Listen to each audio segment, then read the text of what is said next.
Namaste, Jai Bharat. It is normal for people to be influenced by one or the other philosophy.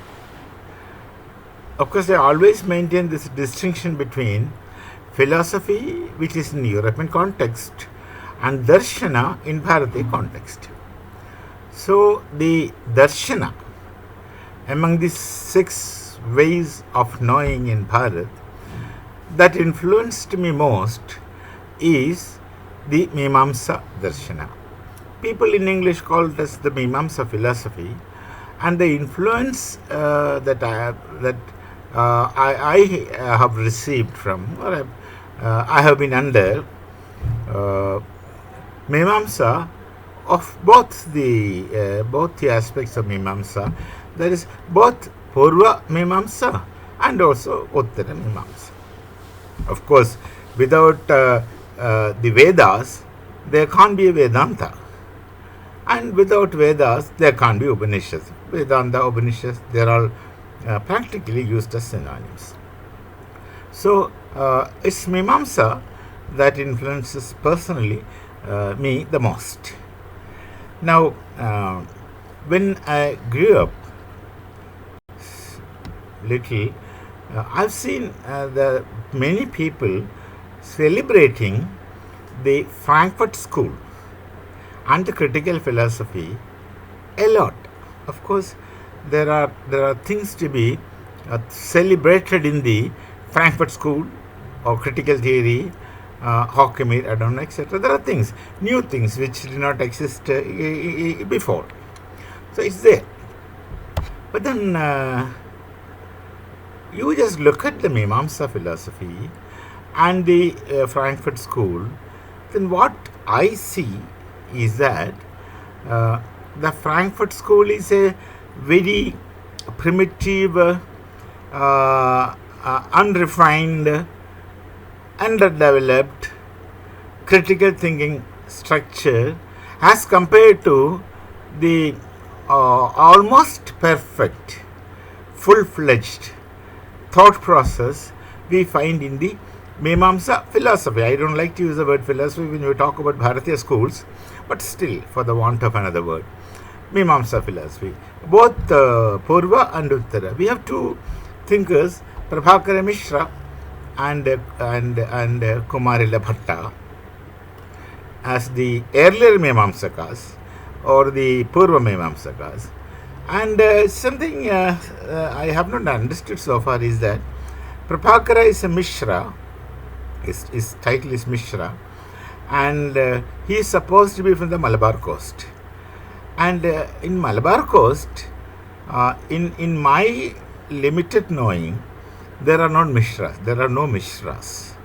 So the possibility is that it's a tradition in Bharat to receive title from the teacher.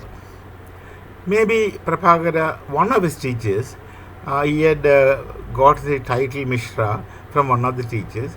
And you see Shankaracharya, who is also from Malabar coast, that area, he is at times called as Shankara Bhagavatpada. He is not a Bhagavatpada, but he is called as Bhagavatpada because his teacher's name was Govinda Bhagavatpada. So, that tradition we have. And there are times when a student takes the very Gotra from his teacher. Not only title, Gotra also you borrow from the teacher. So these things used to be there. So this is unusual. It's not unusual. But Prabhakara, Kumarila Bhatta, of course, fits in. There are Bhattas all over. Right from Kanyakumari to Kashmir, we have this title Bhatta. So that's there. And then the Uttara Mimamsa, of course, I just mentioned Shankaracharya. Now, what the critical theory is asking us to critically evaluate things without accepting. Don't accept without understanding, without evaluating, without that being convincing. All these things. And these had been much systematically presented in Bharatiya knowledge tradition much before. So that, of course, I come across very late. So many things happen in life very late, and many times we realize things very late. This happens. When I was very young, I must have been doing first year BA. I was doing first year BA in philosophy. Very young. I happened to have lunch with such a person, and I never realized his magnitude. That was an accidental coincidence. I was traveling to Delhi. I was very young, first year student. It must have been in the early 70s or mid 70s. I'm not very sure. I don't remember things very clearly. And in the train, I was the youngster boy in that group, and the other people who sat there in that place were all writers of the south. I think, yes, the writers in the south part of Bharat. Must have been great writers, because I don't know any one of them. I don't even remember their faces or names now. Those days I must have remembered one or two people's name. But then there are both ladies and men. There were about 5 or 4 of them. I'm not very sure. So I happened to get a seat next to them, and somehow they found it interesting to talk to me. Possibly, I don't know. I was a small boy in their group. Then when we reached Delhi, it was somewhere 12:30 or 12 should be. I'm not very sure, but around 12:30 or so. They asked me. I was going to Punjab. I was doing my graduation from Punjab University. So they asked me, when is your next train to? I think it was going to Ludhiana. That train. And that train was somewhere in the evening, maybe after 8:30, 9 or 10, something like that. Then I told it's in the evening. Then suddenly they looked at one another and said, "Then you come with us. We have an appointment with. I'll tell the name. We have an appointment with someone, and we are going to have lunch with him in his home residence, wherever he stays." And that person, I don't know who that is. First time I'm hearing his name. Such an idiot I am. Though, in spite of being a student of philosophy, although first year graduation, it's actually bad on my part that I haven't heard his name. That is none other than J. Krishnamurti, Jiddu Krishnamurti. And that name made no sense to me, because I don't know him. I haven't read any of his writings at that time. And these people took me to a place where I must have been sitting and talking. I don't know. I don't remember what they all used to. They all talked, and he was sitting there. And it is much later in life I remember what I really missed. Of course, I must have had nothing to ask him, nothing much to learn from him, because to learn thing also you need preparation. Your mind must be receptive enough to understand things which great people speak. And I had no such preparedness in my mind. And even if he must have told me so many things, nothing would have made sense. To know also, to hear from people also, you must have a readiness and a preparedness in your mind to receive what they deliver. So anyway, that was a great opportunity I missed in my younger days. And it was much later I realized that what I really missed. No point in lamenting now. But then I could have at least struggled to remember his talks and his movements and his his way speaking, etc. I could have tried to remember if I knew that with whom I am talking. So this person suddenly much later when I read much later, after when I became a teacher in a university, then it used to strike me that he just speaks, and which philosophy is influencing him when he talks a particular thing, and which philosophy is influencing him when he speaks a different thing. This is not very clear. But he speaks, at times he is under the influence of some system of thought, and suddenly when he speaks of different things, he is by a different system of thought. This is how things are. You can't rigidly follow something alone, avoiding something else. So this is how things are. So when I say that I'm mostly or chiefly influenced by the Mimamsa thinking, and that too, especially the Uttara Mimamsa, the Advaita Vedanta to be specific, it doesn't mean that one is not under the influence of another kind of philosophy at a different point in time. So this all comes from time to time, and how it influences. It's very, very, very time and space bound. If you let me, I would say context bound. So Mimamsa is a philosophy that I found most interesting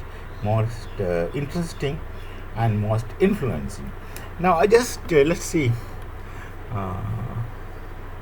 Okay, this is what one could gather. People speak of soul. People generally speak of soul. Now let's. Now this I am not following any particular Mimamsa system, but I am trying to speak as a Mimamsaka. My own way of understanding. People speak of soul, and if you ask what is the property of soul, at least in Bharatiya Darshan, there's an answer to this. The property of soul is pure consciousness. Now, when you say something is pure consciousness, then what is the nature of pure consciousness? Let's think about it. What is the nature of pure consciousness? The nature of pure consciousness should be consciousness minus content. It is something like form without content. See, if it has to be pure, it must not have content. And if it has content, you won't be able to call it as pure consciousness. So the property of soul, I'm not using the word Atman, I'm using it in English only now. The property of soul is pure consciousness without content. Now you think. Now what shall be the state of a soul without content? And if it is without content, then it is without name, without context, without all the details which one wishes to associate with oneself. See, when you say soul, you inadvertently and unconsciously, if you are honest, then it will be inadvertent. And whether you are honest or not, it will be not very consciously. You are identifying yourself with this soul. And in Bharatiya knowledge tradition, the Bharatiya psychology, if you take that word from Europe, or study of mind, there are different ways of looking at the mind has different names. What is soul, Atman, self, Aham, Chitta, so many names are there. And each names are distinct with different connotative aspects. Now, if you say yourself, you suddenly start attaching your name with the self and your other personal details with the self. But then soul, which is minus, which is pure consciousness, which is minus any content, cannot have all those things. Cannot have name, cannot have any kind of identity as you accept as identity as now. It can't have any such identity. And if it cannot have such identity, then what is soul? It's just beyond your understanding. Like Buddha once told his student and also his relative, his sister's son it seems, Ananda Bhikshu. Ananda Bhikshu asked Buddha, why don't you say anything about God? And people of course call Buddhism as an atheistic religion, and that is because of their short knowledge of Buddhism or unknowledge of Buddhism. The theism dichotomy is not applicable to Bharatiya dharmas. You should go beyond that reductionistic approach to Bharatiya knowledge tradition and the dharmas. Uh, Buddha, he asked, why don't you speak about God? Then Buddha asked him, it's a simple question. Oh, Ananda, if there is a God, he is not telling whether there is a God or there is no God. He is not telling. If there is a God, will that God be finite or infinite? Then of course Ananda says, naturally it will be infinite. Oh, then what are you, finite or infinite? Then Ananda has to say, yes, I am finite. Then Buddha is just asking him a logical question. Oh Ananda, how can you try to intellectualize or comprehend and something which is infinite with a finite mind? You can't. Just forget about it. You just can't. You just forget about it. It's beyond you. It's beyond you. That you don't understand. That's it. So, coming back to Mimamsa, the system of Mimamsa does not. Yes, I was talking about soul. The soul, which is property is pure consciousness, does not have content. So it does not have name, fame, whatever you attach with. Now, suppose you talk about transmigration of soul, or the idea of so-called rebirth. How do you understand that? It's altogether impossible for one to travel from one time to another time as a soul, from death to rebirth, with an identity. Soul logically cannot have an identity which you attach to yourselves as on now. Now, another interesting aspect question is that what will happen to you after you die? It's a matter of common sense, I will say. What will happen to you after you die? You will go back to the stage, a status or stage which used to be the case before you are born. After death, you just go back to that whatever before you are born. So, the identity or things like that you pick up after you are born and after time. You establish your personality after living for quite some time in a given society, under a given knowledge tradition, etc., etc., etc. And that you picked up, acquired here, which you automatically shun with your death. All these things goes. Now, how can you aspire to live after you die? This is a very, very, very very monotonous and irrational aspiration of a life after death. Life after death as you conceive life as now. I don't know what happens after death. Even Yamaraj has not explicitly answered Nachikada on this question. I don't know, and I'm sure you also don't know. You can have belief. So when you think that after death you will have given enjoyments in heaven or someplace like that, which nobody knows, then it's a kind of foolishness, brainwashing. It's a kind of sweet promise, which rather entices you into accepting a given code of conduct. And then if you don't follow that, then there is also threat of punishment, etc. So after you die, you don't expect a life as you live now. And in many cases where the religions are making people fear punishment and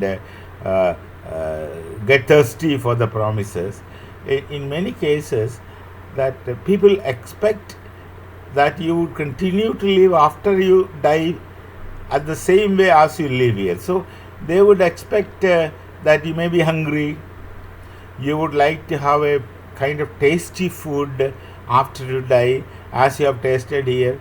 Now it's only a small, very small consciousness or common sense that would make you that will make it clear to you that these are all impossible situations, that you don't have a body after death, and if you don't have a body, you are not logically you can't have any bodily pleasures and bodily desires. Now actually, if you are escaping from the body, you will be very comfortable, because body, as an old friend of me from Australia, you has told me I am carrying the luggage of philosophy. Of course, similarly, we are carrying the luggage of our body. Right? It's a burden that you can't just go wherever you feel like, because you have to drag yourselves, get into the long process of security check, and boarding into the flight, and the waiting for taking you off. Then while landing, you have to wait for the air traffic clearance. All those kind of things. You don't like to move. The body is a problem. If you can be conscious without body, then that would be wonderful. But then you can't articulate. You need body to articulate, and you need body to do so many things. So these areas are not really known to us. So let's not speculate about a possible life after death with all kinds of happiness, pleasure, things like that. These are myths. These people simply tell because there's no proof. And even if there is a heaven, let us rest assured that that heaven should be empty, because given any Semitic theology, I'm talking about Semitic theology, given any Semitic theology, the heaven is not populated until and unless there is a day of judgment. And the day of judgment has not happened. So if the day of judgment has not happened, then nobody has gone to heaven or hell or wherever it is. So these people are empty, these places are empty, and you still aspire about all that things which do not exist, or which you don't understand. I am not telling do not exist. It may exist, it may not exist, but with the categories of Buddha, I would say it's beyond my understanding. If there are things like that, there should be something like infinite. And I, of course, obviously with a finite mind, can't understand it. So let me not vouch for it. Let me not speculate for it. And above all, quote unquote, let me not fall for it. So this is what Mimamsa leads you to think. Mimamsa leads you to think. So later, when I see people, I've seen many people celebrating the critical theory of Frankfurt School, that Hakimo, Adorno, sometimes even Habermas. I'm not telling they're not great thinkers, they are great thinkers, but they were functioning within their frame. They're functioning within their frame, very logically, of course, but let's not gulp them down without even taking water or without even adding a pinch of salt. Let us use our own, I will not use the word reason, because reason becomes far flung. Let us not accept things as they are just because they are rhetorically convincing, or just because they convince us, taking advantage of our mental weakness, and maybe because of a built-in subservient attitude towards something higher which you don't know. So let's not think as granted. Let's not take things as granted. Let's not accept things as they appear to us for whatever reasons. And let us accept something which, if they appeal to you as convincing, need not to be demonstratively, but at least logically, you think there's a possibility, yes, you go ahead. But until and unless you yourselves feel it's okay with you, don't speak about it. Don't start supporting it. Don't try to say yes to something just because that is popular. Popular doesn't mean that proper. Popular simply doesn't mean that right. It doesn't mean that it is proper, and it also doesn't mean that it is appropriate. So these are things that one should think about, or at least speculate about. Though I don't like that expression, speculation, but then we do speculations in many times. So when it comes to philosophy, I make a distinction between speculative philosophy and darshana. That is what we, as my own convenience, my own way of understanding. So let's not speculate things which you don't know. And you can even say possible, but I don't know. At least let us take that position. You're not going to be a skeptic. You're not going to be anything, but you are going to be yourselves. Let's all try to be honest to ourselves. This, I find this very important. honest to oneself, sincere to oneself, then let us be honest to others and other selves, society, whatever. So let us call it a day. Let me conclude it for the today. We'll meet again with another discussion, another talk subsequently. Thank you and Namaste. Jai Bharat, Jai Shri Ram.